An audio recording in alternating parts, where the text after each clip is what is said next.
University students in England will have to pay more in tuition fees from next year.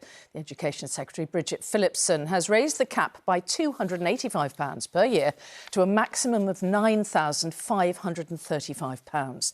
Maintenance grants will also rise, but it will remain far behind inflation increases. Our political correspondent Harry Horton is in Westminster. Harry, what's been the reaction to this?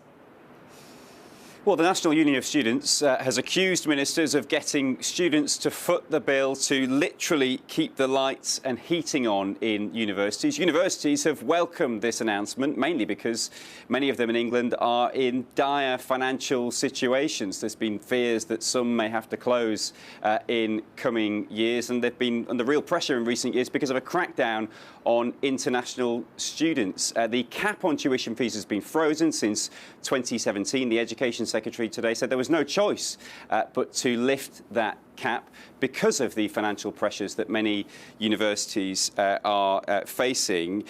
She said something essentially had to give. Now, the government argues that the poorest students won't be affected by this change. That's because they say the change will mainly affect more wealthy graduates who would have paid off their student loan within 40 years. But there is a political issue for Labour here as well. Keir Starmer, when he was campaigning to become Labour leader many years ago, promised to scrap tuition fees. He got rid of that pledge some time ago. But during the election, Labour made no mention of wanting to increase tuition fees. So critics may argue this is another example of Labour saying one thing in opposition and doing something very different in government.